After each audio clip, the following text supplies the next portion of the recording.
And with that, we're going to turn it over to our first speaker, Dave Kennedy. Awesome. Thank you so much. Appreciate it. Can everybody hear me okay? Thumbs up? Yes. Yes, sir. Perfect. Technology. It's actually working. That's great. Let me get my slides up real quick.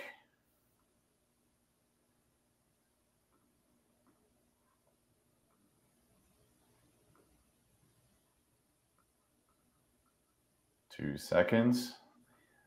By the way, great to see everybody. Pleasure to be here. Glad you could make it. I know you've been busy lately getting your tan on and all that. I definitely have a tan right now. This is not a filter. This is the first time in my life that I'm actually tan and I didn't burn, which is very surprising. So, all right, can everybody see my screen, my slides? There you go. Perfect. Just leave it just like that. So, hey, everybody, thanks so much for having me here today, Dave Kennedy. I do want to give a very special shout out, obviously, to UniCon. You folks are amazing, obviously, over at SCYTHE, and thank you all for putting on this event for everybody. I think it's absolutely awesome and amazing that we have these resources available, and what you folks are doing there, obviously, on the purple teaming side, and offense and defense is really awesome. So. And also just amazing speaker lineup. First of all, I think Jake and Leslie are two of my favorite people in cybersecurity. So you definitely want to tune into those talks and presentations. I definitely will be. I love hearing them talk and getting their perspectives of everything that's out there. It's always great to see.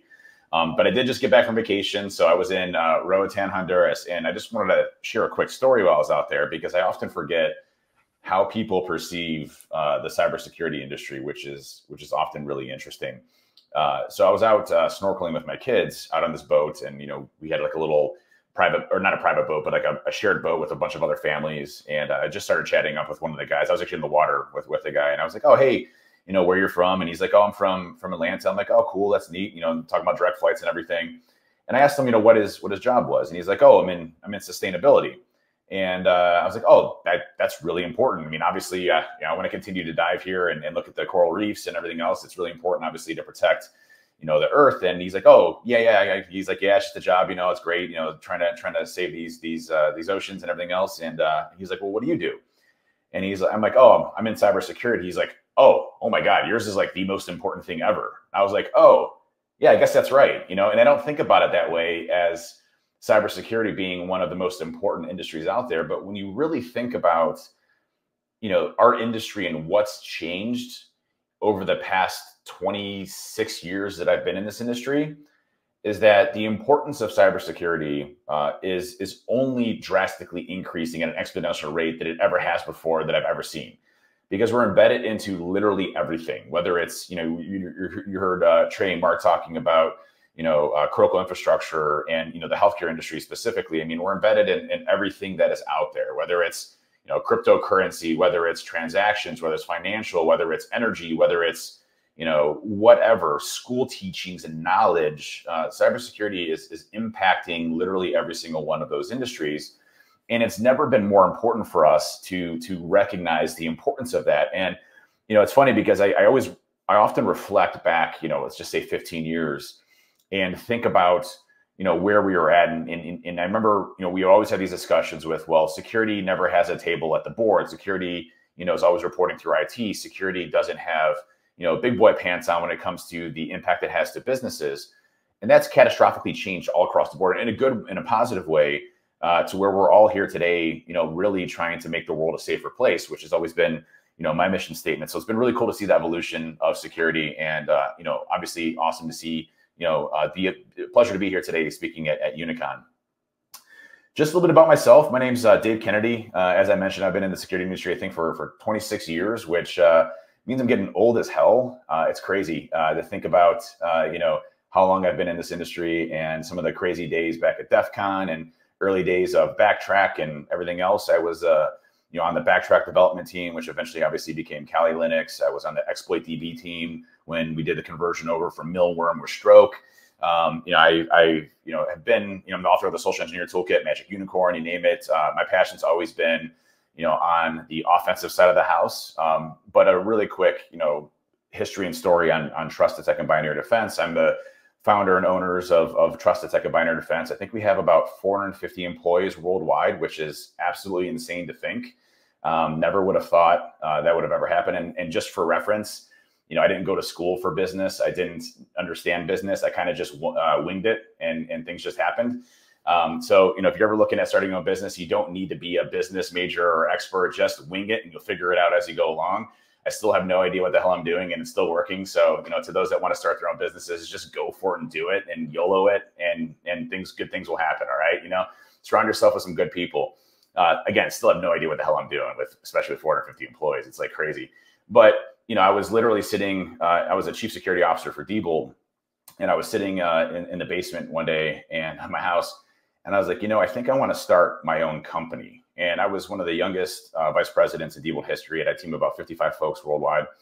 And I was like, I want to do the same thing I was able to do here at Diebold over, to help other companies and organizations. And so one day I decided to leave a perfectly amazing job, where I was, one of the youngest VPs in Diebold history. And I literally decided to go and start my own company in the basement of my house with 4 months of rent in the bank. So I had basically 4 months of rent in the bank. And that's all I had. I had brand new twins. So I had 3 kids. My twins were just born. Amazing time to go on your own and start your own business. And my wife's like, I think you're crazy, but I'll support you and figure this out. And she's always been my staple. And she's actually our CFO at TrustedSec. So she's there on the left. She's the one that keeps me under control, because I would just give away all of our services for free. But literally started it and then grew from there. 1 person, 2 people, 3 people, now 450 people. Just kind of figured it out as I went along. So it's been awesome to be in this industry and to be part of it, and to really help other folks out whenever I can. So again, what a fun time and crazy origin story, I guess. But it's one of those things where I'm very fortunate, very blessed to be part of this industry, and thank everybody for working with us and everything else. And obviously I'm huge on the community giving back.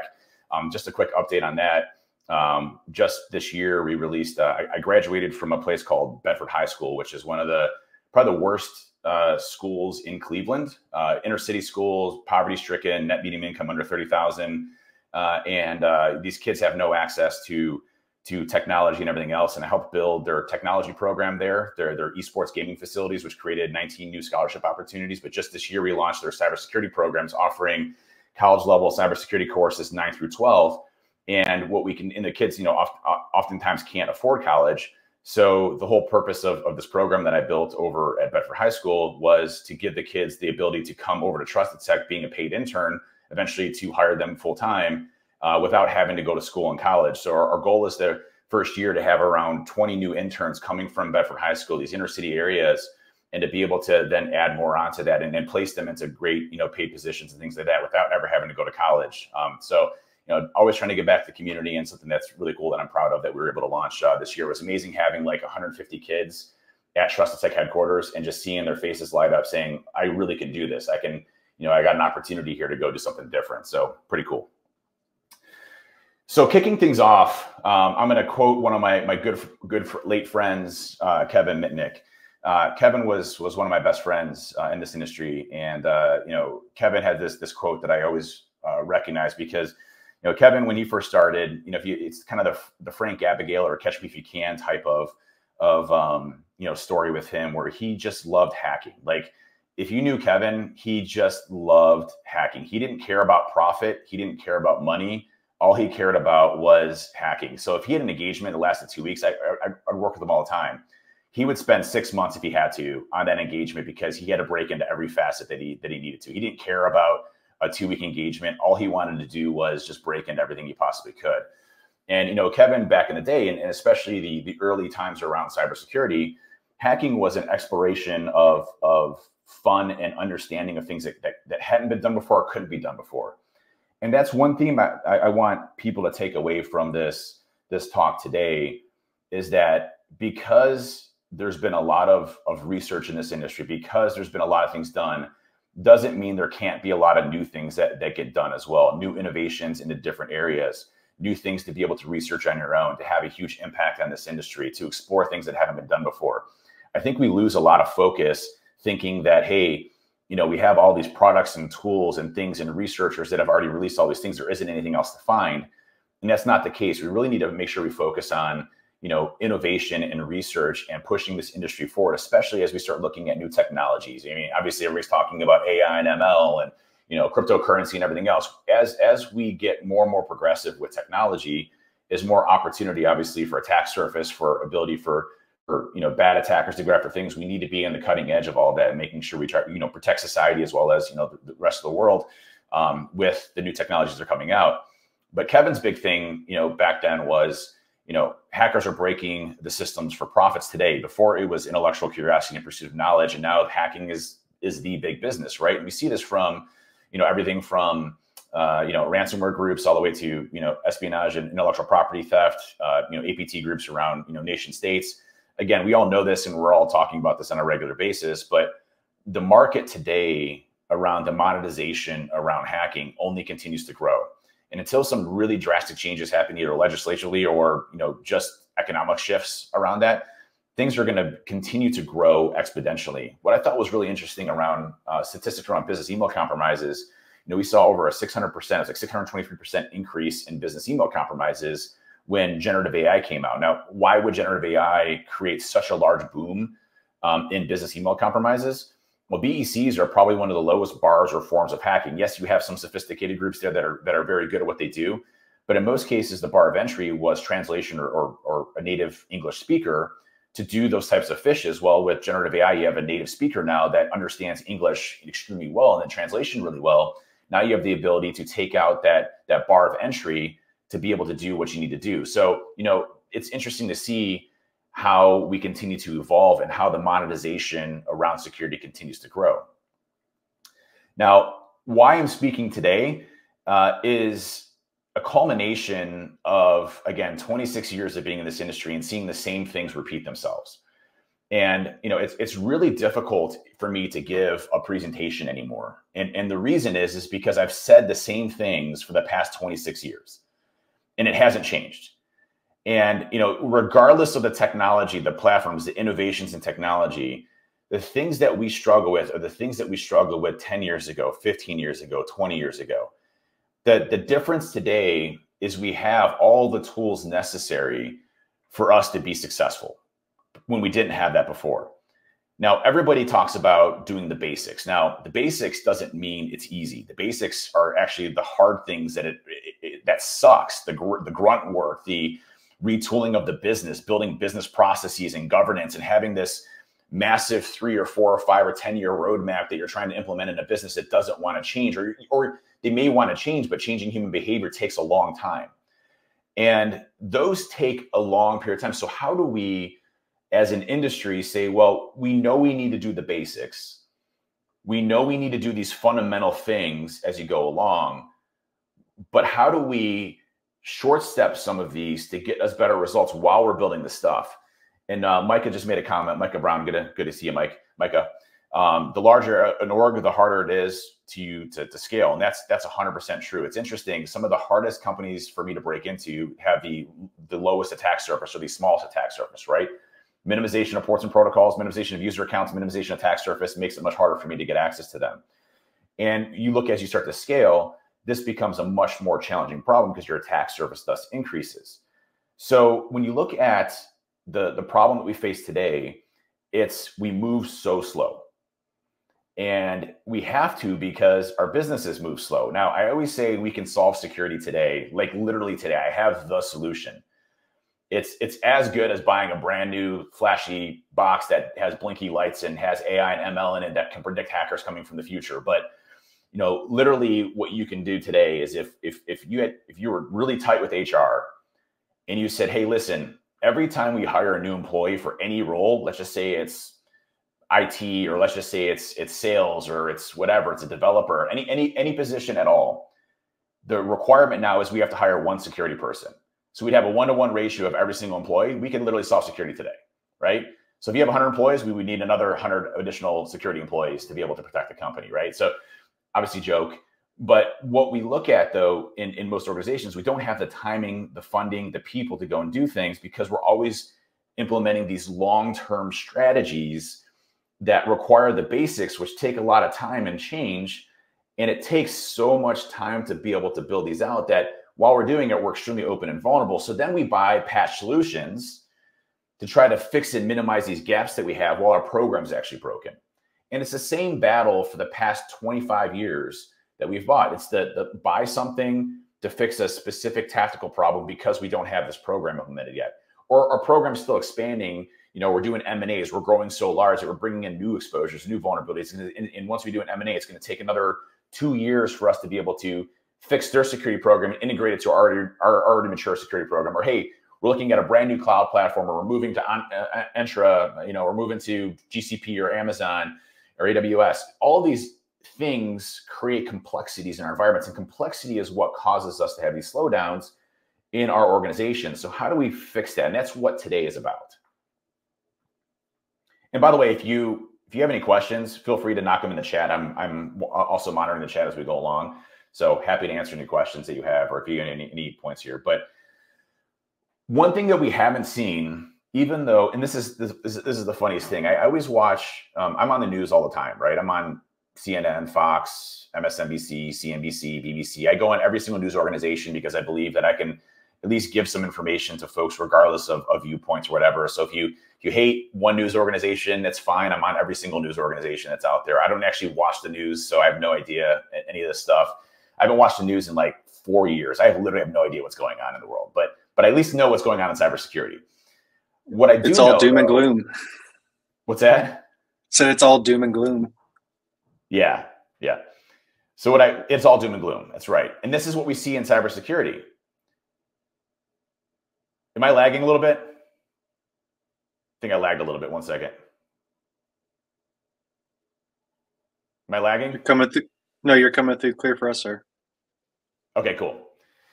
So what we do see on literally every news organization, anything that's in cybersecurity, is this doom and gloom, this apocalyptic, future where, the XZ vulnerability, or, what we see from a compromise from last year, or SolarWinds, this is the downfall of our entire society, right? That hasn't happened. And even when you look at these large catastrophic breaches like NotPetya or Hafnium or whatever, we still seem to recover and figure things out in some way, shape, or form, and we learn and we get better as we go along. And one thing I can say that's different from 10 years ago today is that we're actually focusing on understanding what attackers are doing and trying to build that into our organizations, into the products and technology and tools. And so, we haven't seen this yet. I don't think we're going to see this in a long time, because we're very resilient creatures in many ways. Has anybody seen the 3-body problem on Netflix? Great Netflix series if you haven't seen it. But what I loved about that, I won't spoil anything. The trailer will give you this information that I'm going to do, so I don't want to ruin anything. But basically, the whole world dies. Just kidding, that didn't happen. But basically, the whole premise of the 3-body problem is that aliens exist, but they're so far away that we have 400 years to prepare ourselves to fight an advanced civilization, right? And that's kind of what cybersecurity is today. We're always having to look forward in the future to understand how we build preventative measures today, but we still have all this legacy, all of these issues and historical issues that we still have to address as well. Same thing for the 3-body problem. We still have this thing called human civilization that's flawed in every single way, with politics and money and everything else, right? So we have this historical issue, but we have this bogey up here of this alien civilization that's going to wipe us out in 400 years. And we have to figure out a way to get around that, right? Well, same thing in cybersecurity. We have to look forward and say, well, what are the adversaries going to be doing in 5 years and 10 years? And how do we defend against that while dealing with all of this baggage and crap that we have back here to have to deal with as well? So we're busy. We're very, very, very busy. Good show, by the way.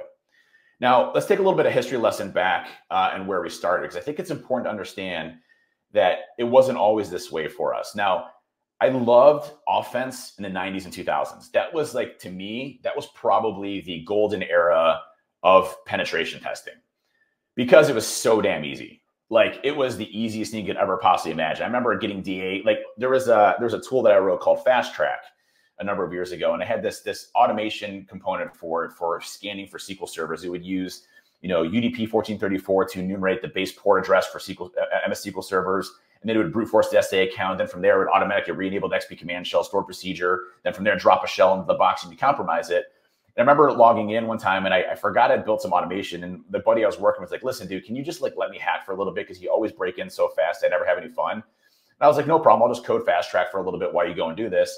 and I forgot I'd automated it, and I'd already, and so I had run the SQL Server scan. Within under 4 minutes, I found a blank SA password on a domain controller that gave me full domain admin access, on the box. And I was like, oh, sorry, dude, I already compromised it. We're done. We can wash our hands and do things. But what I loved about pen test then is like I would break in the first day, have access to everything, and then I'd spend the rest of the week writing tools like the social engineer toolkit or other things, right? And what was interesting back then, and the reason why I bring this out today, is that offense in the 90s and 2000s was very focused on the actual technique itself that was used to compromise, the vulnerability, okay? And so you had the big focus on vulnerability management. That's why you saw folks like, Rapid7 and, like Nexpose and Qualys and Tenable, all great companies and great products really break out at that time because the whole focus was patching the vulnerabilities. Now, if anybody's ever run a patch management program, it's to me, it is the toughest program that has ever existed in cybersecurity. It literally touches every aspect of a business down to the hardware level, to the operating system level, to the API level, to third-party services, to the web application side, the database, like everything. You touch everything within a company, and then you get into those gray areas of like who owns it, who doesn't own it, how do we patch this, who doesn't patch it, what windows do we have here? It's a disaster, right? And when I was at Diebold, we had an extremely terrible patch management process. I came in, they like stopped patching for like 2 years because they didn't want to impact the business. Impacting the business. I've heard that so many times. You didn't want to impact the business, so we didn't patch or plug these holes because we didn't want to shut the company down. And what was interesting about that was the first thing that I fixed while I was there wasn't the vulnerabilities, believe it or not. What I fixed was the process, right? I looked at what our process was around ownership, who owned those systems. So obviously the CMDB is a really bad word. So I would say inventory management. And I also looked at how do we fix this moving forward so that we have a governance structure in place so that starting today, we no longer have these problems moving forward, i.e. the 3-body problem. But going back in history, I still got to clean up all this disaster and this mess over here. And I'm going to start to chisel away at these other issues. And that's when we started having some success in the vulnerability management program. But we didn't start patching probably for the first 6 months to a year because we had to fix that broken process first to be able to go back and actually retroactively start to fix these things. And, again, the focus earlier on was the vulnerabilities. However, is anybody here, and I love being in an actual like live audience because I can see the hands that don't get raised, but does everybody here feel like they know every system in their infrastructure? Do you feel like you have a good understanding of your hardware and software stack across your entire enterprise, every system? Do you know every third party you work with? Do you know every communication and connection you have to third-party services? Do you trust your third-party vendors that they have, amazing articulate security programs across the board? If you saw the CISA report, which I'll talk about later, from 2023's Microsoft report, that should give you some puckered butts at the moment on the security around cloud infrastructure. So none of us have any idea what the hell is going on in our infrastructure to some extent. I mean, because there's always these things that we don't know. So what fundamentally changed, I would say probably around 2010 to 2012, was the focus started becoming less on the actual vulnerabilities and more so how attackers go after an organization. So everything from, and this is where you started to see Lockheed Cyber Kill Chain. This is where you started to see the MITRE attack framework starting to come out, right? And really starting to focus on not just the exploit itself, which is important, which again, you're going to chisel away with over time, but the actual methods that attackers compromise by. So everything from initial access, so post-compromise, post-exploit running in your environment, a user clicking yes, or a 0-day, or phishing somebody, or a PowerShell script executing. What happens? The initial access point. Then from there, what does it look like from a privilege escalation perspective? What does it look like from lateral movement and command and control? What does it look like for exfiltration of data? And taking the methodical approaches that we do as hackers and breaking it down into stages so that we have defenses in place in those areas. So then you hear the terms, the tactics, techniques, and procedures, right?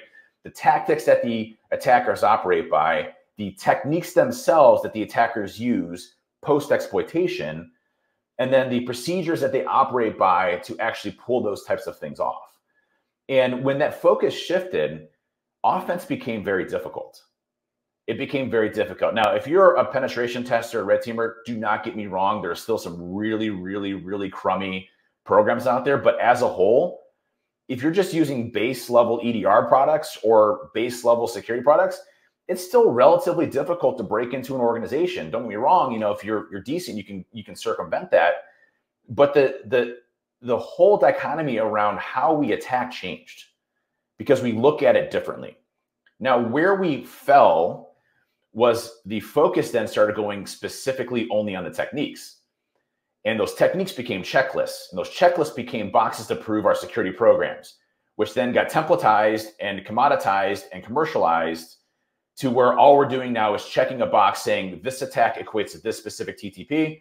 Here's our detection rule, which is extremely fragile. If an attacker modifies it, appends, adds a different types of attack vectors, completely circumvents our detection criteria because it's not our own. That's where we fell. And that's where we're falling today. And that's why we see these breaches today, because our focus isn't understanding our own environment. It's commoditizing TTPs. And that's why it's so important. That's why, you know, you look at what SCYTHE is doing, that attack emulation components and building that off of what you're actually doing. And by the way, I'm not an employee of SCYTHE or anything like that, so I'm just repping you guys. But, you know, building it off of what an attack looks like in your own environment completely changes your entire defensive strategy and posture tenfold. When I go into an organization and they have a commodity tool and they don't have any customizations to their own environment, what their environment looks like from a behavior perspective, I'm good to go. I don't have any issues. I'm not worried. I'm getting around it. I'm not going to be detected. I'm fine. But when a company understands their own environment and what normal behavior looks like in their organization, that's when shit changes really, really quick. Because I don't know what your detections are. I don't know what tripwire I'm going to go after in your own environment because it's your own. And every single organization is completely different. Every company, I don't care if you're in the same industry vertical, you started the same day, the same week, your network is completely different than other company. From the people you have, how they leverage your laptops and computers, the cloud services you use, the third parties you use, your customers, all of that is completely different and unique to yourself. And once you understand the uniqueness of your organization and you focus on what those uniquenesses are and the deviations of patterns of behavior in that, you now change the game on offense. Defense becomes the stronghold tenfold. Now, there's three things that I think, well, there's three roles within an organization that I think are completely lacking today. There's always an emphasis on pen testers, on red teamers. There's always an emphasis on the sexy stuff of security. There's always an emphasis on the basics of programs, right? We need somebody that's good at patch management or vulnerability management. We need somebody that's great with governance and all this. If I were just going into an organization and it was just me and my CIO that I report to, or my board that I report to, or my CEO or my CFO, whoever I report to said, hey, you can only hire 2 people. What would those 2 people be? And I can tell you hands down, number 1 would be a threat hunter, period. And all they would do all day long is focusing on me getting centralized telemetry data and focusing on baselining my own environment and building detections that are my own, because guess what that does? For one, getting telemetry data, if you have centralized telemetry data, you now don't have that bar of entry of it taking a 1 year, a 2 year, a 3 year, a 4 year strategy roadmap.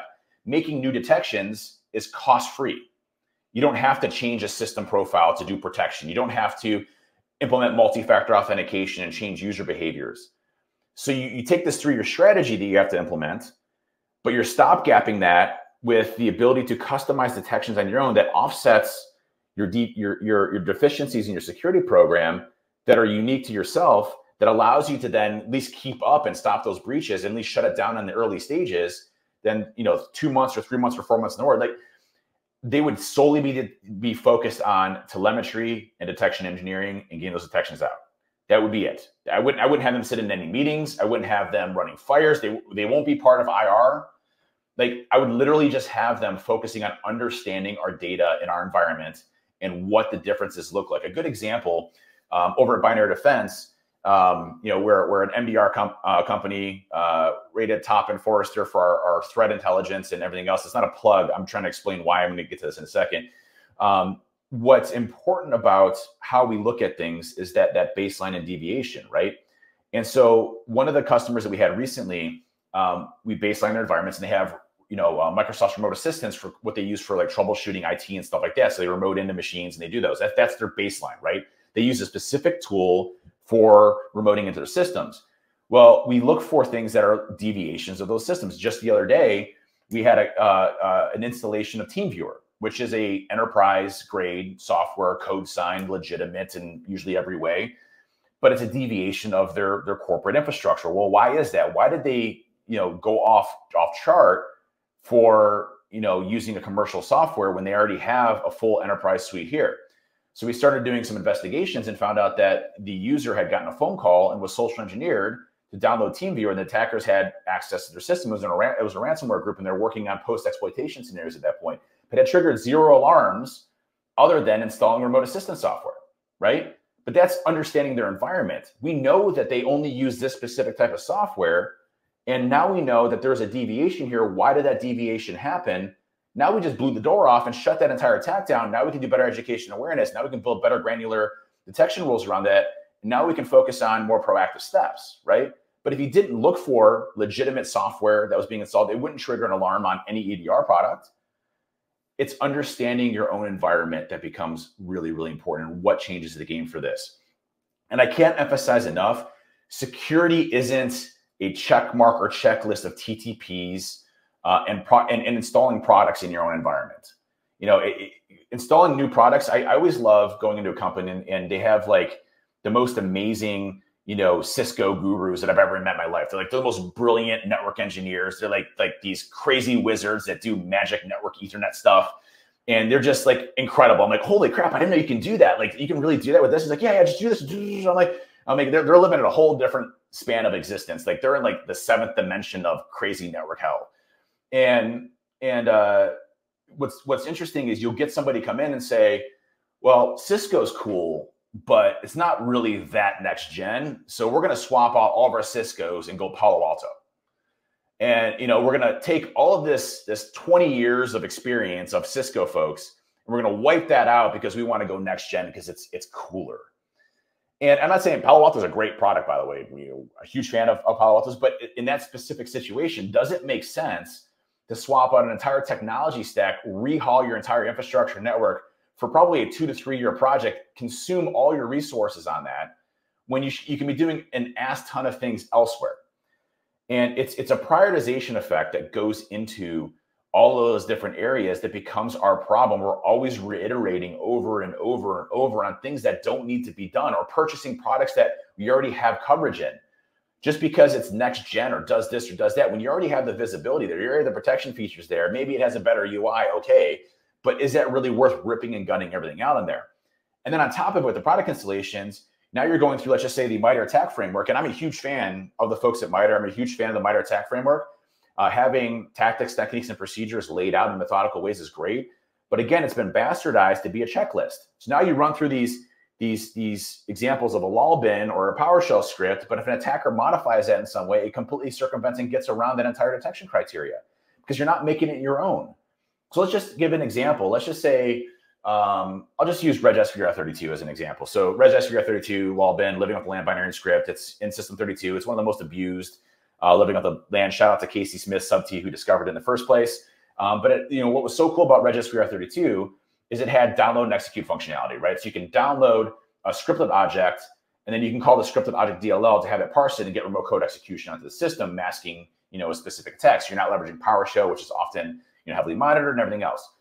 Well, if you look at most of the RegSVR32 detections, what they're looking for is 2 specific things in that detection. The first one is going to be it going out to a website, and the second one is it using the scripted object DLL.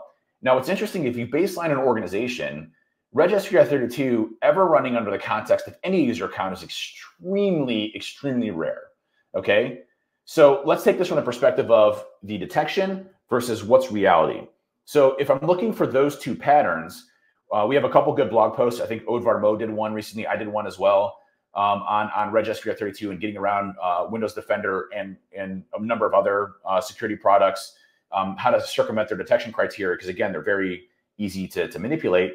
What you can do is, instead of using the download functionality within RegSVR32, use wget, or Excel, by the way, has download functionality. You can use Excel to download a file. there's like 1,000 different ways to download a file. So instead of using regSCR32 to download a file, use 2 commands, one that chains, a download, and then one that executes. Well, by the way, scripted object DLL, you can rename or copy to a specific location and name it moo.dll. So now you're downloading with one, you're executing the scripted object SCR obj.dll, whatever it is, the scripted object DLL, SCR obj, .dll. And you copy that, rename it. Now you're breaking that entire detection, still leveraging the download and execute functionality within the law bins, getting the same results, but completely circumventing the detection. Now, my question to you would be, why not have a detection in your environment? First of all, having the visibility and telemetry to say, let's just say process creation, event ID 4688, anytime we ever see regSCR32 ever executed under the context of a user account, trigger an alarm. Okay. How many of those do we have? Well, maybe we have 1 or 2. Okay. Put an exception in for those 2 weird deviations because we have some crazy ass application that does some weird stuff. And then from there, look at the deviation. So anytime that process is ever created, it goes and actually identifies that specific attack as it goes along. So again, ways that you can definitely look at that. So we know security programs are slow. I've hit the nail on that many times, but it's slow intentionally. So while we're looking at this being slow, how do we get there faster to get things in so that we can at least save the company or companies or what we're doing to get there faster? And that comes through detection. That comes through telemetry. It comes through detections and making those detections your own, as I've definitely hit on as we go along. Now, I want to hit the Microsoft CISA report really quick, because again, this should pucker everybody's butt here pretty heavily. I just want to read a couple of the excerpts here from CISA. This is on CISA's website. You can go and download the full report. I think it's like 100 and some pages long, if not more. It's huge. I read through the whole thing. I was actually on vacation last week, and I read through the whole thing while on vacation. I was literally on a boat, and I read through the whole thing. So it was so entertaining to me. I was like, this is the most amazing. I was sipping like rum punches, so I remember like half of it, but at least got most of the cliff notes. But this is from the executive summary. And I just want to read a couple of these bullet points. The cascade of Microsoft's avoidable errors that allowed this intrusion to succeed. Microsoft's failure to detect and compromise of its cryptographic crown jewels on its own and relying instead on customers to reach out to identify anomalies and customers had observed. So i.e. Microsoft not detecting anything of their crown jewels being compromised and customers saying, hey, this looks weird. So relying on customers detection programs. The board's assessment of security practices at other cloud security providers, which maintain security controls that Microsoft did not have. Microsoft's failure to detect the compromise of an employee's laptop from a recently acquired company prior to allowing it to connect to Microsoft's corporate network in 2021, not 2023, when this happened, 2021. So multiple years of compromise. Microsoft's decision is not correct in a timely manner. It's inaccurate public statements about this.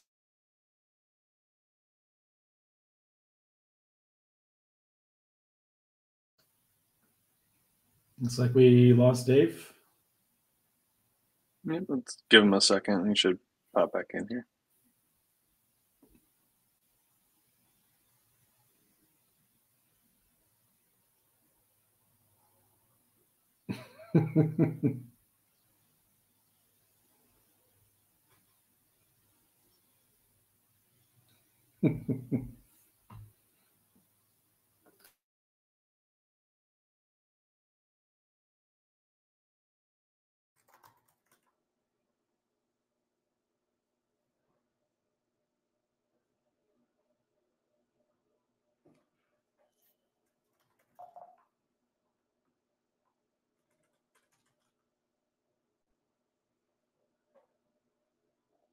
You guys there?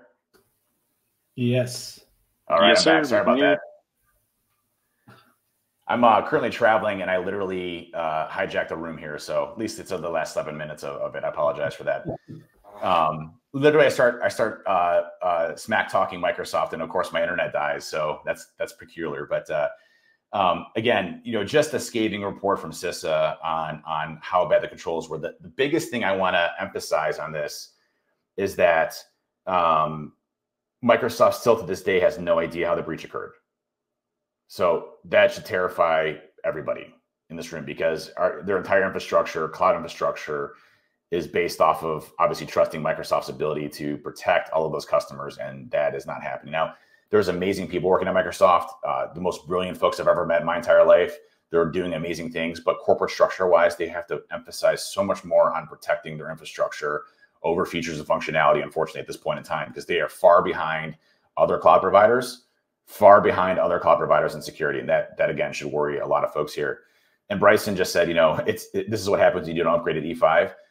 That is a key piece here. That one of the biggest sticking points that I have is that you don't get most of the security logging, security functionality around MFA and everything else, rule-based conditional access, until you upgrade to an E5 license. Is total BS.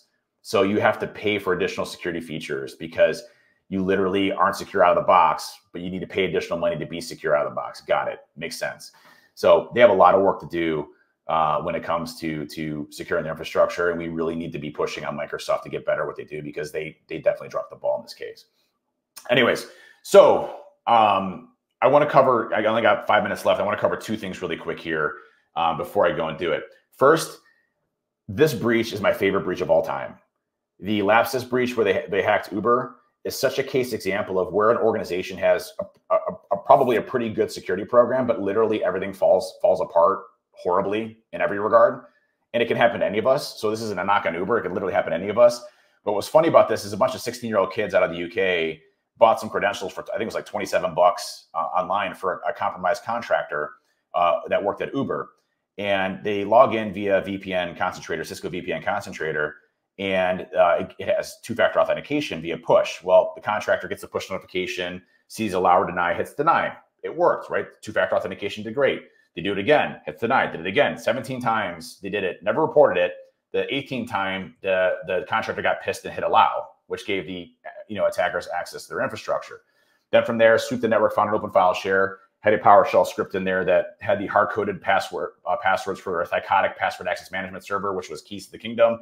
Gave them access to literally everything in their entire infrastructure, including their entire AWS infrastructure that ran their entire Uber operations, all of their source code, everything, literally with a bunch of 16-year-old kids. But again, happened to any of us because we're not built to handle customized detections in our own environment based off of unusual behavior that's occurring in our environment. Another key example here that we'll be preaching 10 years from now as well. So I'm going to skip through some things really quick here. Here's the big 5 that I heavily recommend that organizations do today. And this is like the top 5 things that I would do today, period. Like my main focus. 1, having visibility. Visibility is everything right now, because again, my security strategy is going to take 2, 3, 4, 5, 6 years. After 6 years, I'm going to be doing another 2, 3, or 4, 5, or 6 year strategy. After I'm doing another 2, 3, 4, 5 years strategy, we're going to continuously be implementing crap. Whether it's gutting out of Cisco to go to Palo Alto, or whether it's doing the next generation AI, ML, APT future predictor, who knows? It's going to be different every time. But what we know is if we have the visibility, we can focus on cutting the damage in its earlier phases before it's catastrophic to our organization. And again, the detection engineering process that has to happen in there to move fast is really, really important. So new attack comes out, we should have a detection in place already. Is it happening in our environment? Retroactively being able to look back and see if we've seen it before in the past, as well as what does that behavior look like in our environment? Everything from lateral movement. What service accounts are using lateral movement? And Aaron, good point. I'm a huge fan of Sysmon. ETW, event log tracing, kernel level event log tracing for Windows is my go-to. I live and breathe, Sysmon configuration files and everything else. The ability to capture that data, process creations, parent-child process relationships, PowerShell scripting, and all of those are so key and critical. Image load type 7s for being able to identify what's actually going on in your environment. It's so critical to focus on this first and foremost. Being able to move fast, being able to apply threat intelligence / threat hunting in your environment to be able to look for those behaviors, those unusual key indicators. And then ultimately segmentation of your entire infrastructure is all the keys there. Last thing I wanted to hit on was deception. And this is an area that we don't focus on much in cybersecurity today, and we need to change that. So while we're working on our entire 3-year strategy, 4-year strategy, 5-year strategy, and while we're focusing on data telemetry, putting fake things in your environment for attackers to go after, whether that's weird passwords in memory, whether that's, it's weird, LLMNR broadcasts or NBNS broadcasts, canary tokens within your cloud infrastructure. These are things that are hard for attackers to discern on, and things that we can completely control in our environment that is high fidelity, low false positives. If we have an infrastructure of deception, and by the way, I've run into, I think, 4 my entire career, it scares the crap out of me as an attacker. Now, first of all, most likely I'm getting detected because I'm going after something I think is legitimate. It's not. But let's just say I don't, and I'm able to predict that that is a canary token, or that's a piece of deception technology or deception that was built into your environment. I am scared as hell. I am terrified as a red teamer going in your environment, because now I think everything is bad, and I have no idea what to do. I'm literally boxed in and confined, and it's going to take me 10 times as long to break into your infrastructure than not, while probably tripping up a million alarms as you're going through and doing it. So I can't emphasize enough the importance of deception in environments and being able to put that in. I'll share my slides with everybody. I do have some examples of some good deception capabilities you can put in, and things to look for as far as like, event 4688 process creations, other things like that. I'm a huge fan of Fuzzy Security's invoke run as, which you can create, run it as a scheduled task across your entire environment. And it injects, a password into memory that's not legitimate, create a domain admin account, give it a 7,000 character password that isn't used. And, from there, make a fake script that puts a fake password of that domain admin account across your entire fleet of workstations and laptops. Anytime you see a, unsuccessful login to that account, for sure there's an attacker in that environment. Again, super simple things you can do to create a whole different environment that's out there.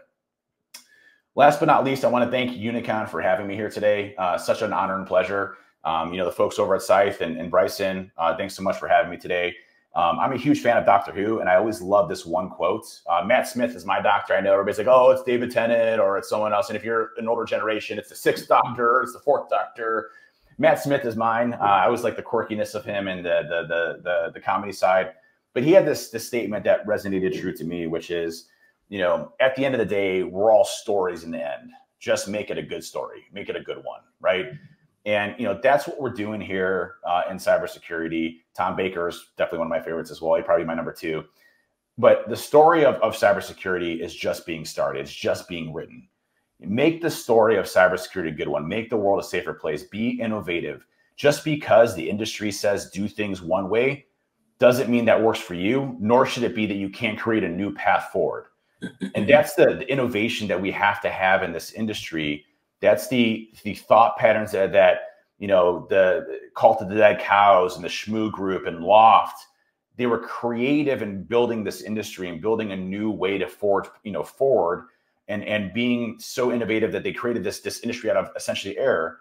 We need to be doing the same thing of looking at new ways. How do we get better at partnering with businesses, with organizations, sharing information, coming out with new ways to protect our infrastructure, moving faster, doing things that reduce complexity, increase efficiencies.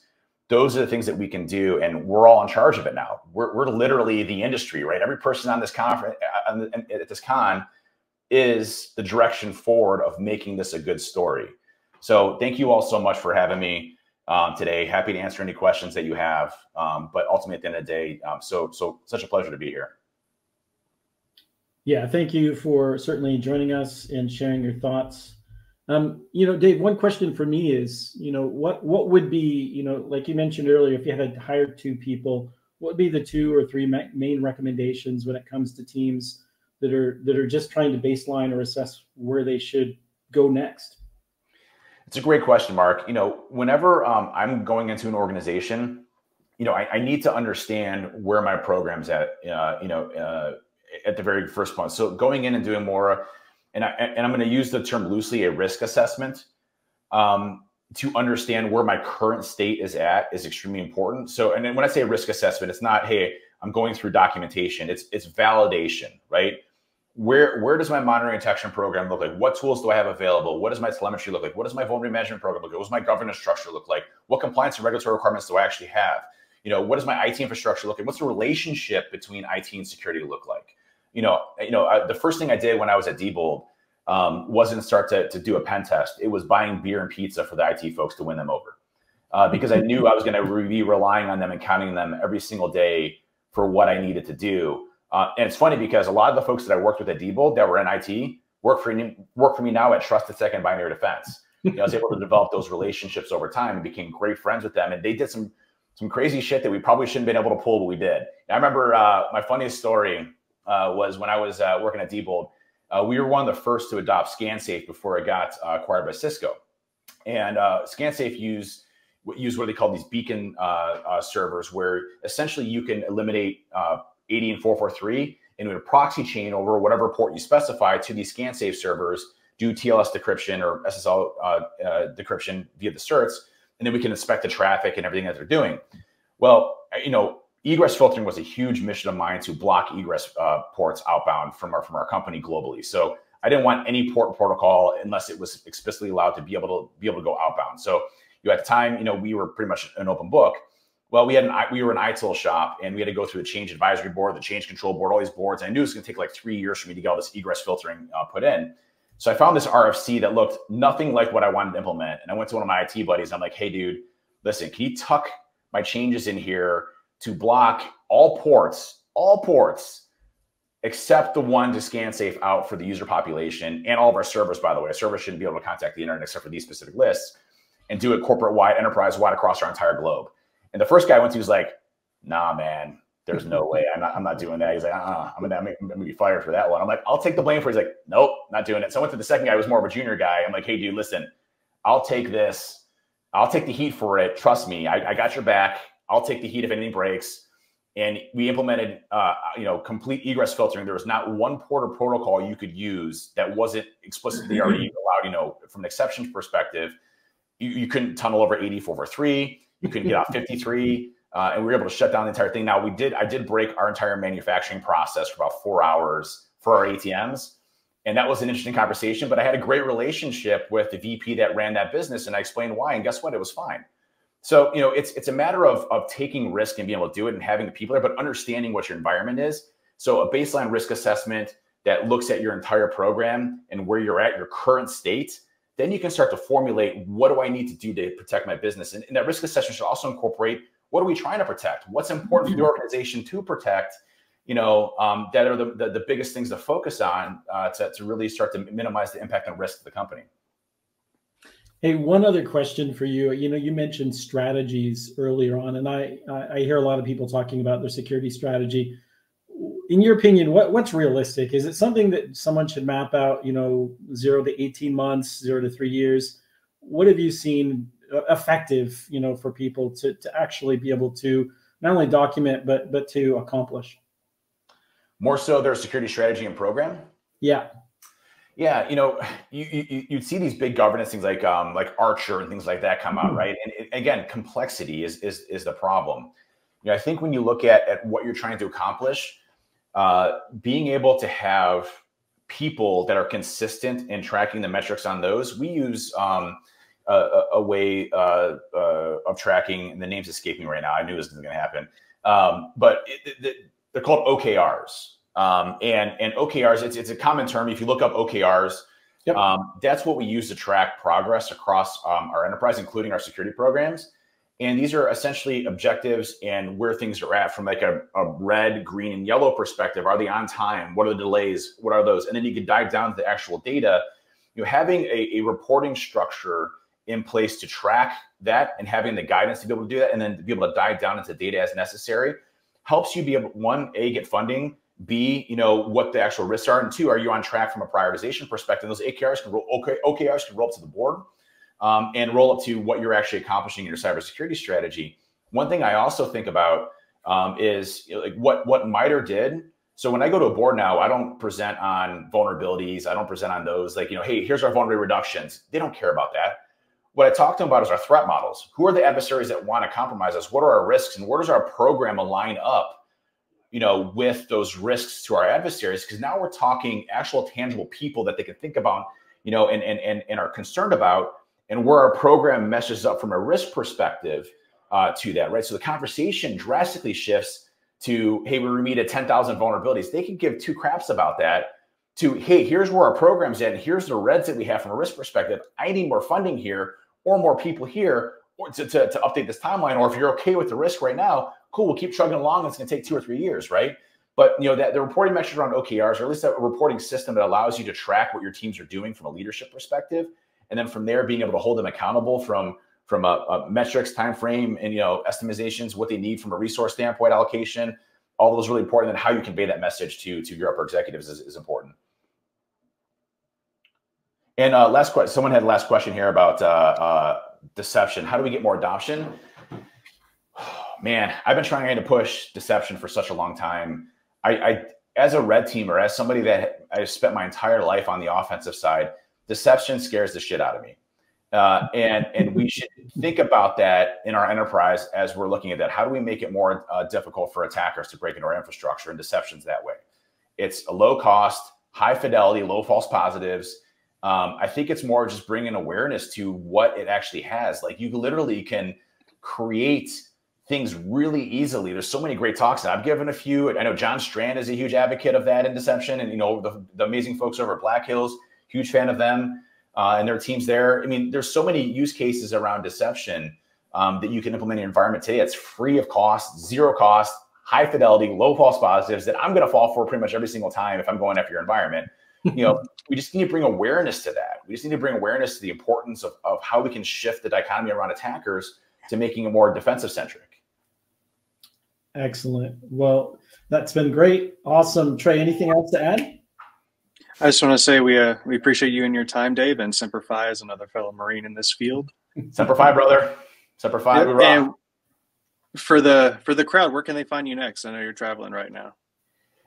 So I'll be in Hack Space Con coming up soon here. I'm flying out today to head out to Florida. So I'll be out in Florida there. I was just on vacation last week. I'm currently traveling today. So, always fun and great. I'll be, I think, in DC next week. So doing a lot of traveling and getting to meet with folks, which is what I truly love to do. So appreciate everybody. And I'll make sure these slides are available to everybody. And sorry for rushing through the last few ones. I just got on my pedestal, on my podium too much, talking about some of the old school, get off my lawn type stuff. So appreciate you all bearing through with me. Well, thank you very much. Thanks for your time, sir. Hope to catch you at HackSpaceCon. Thanks all. See you there. See you there, Trey.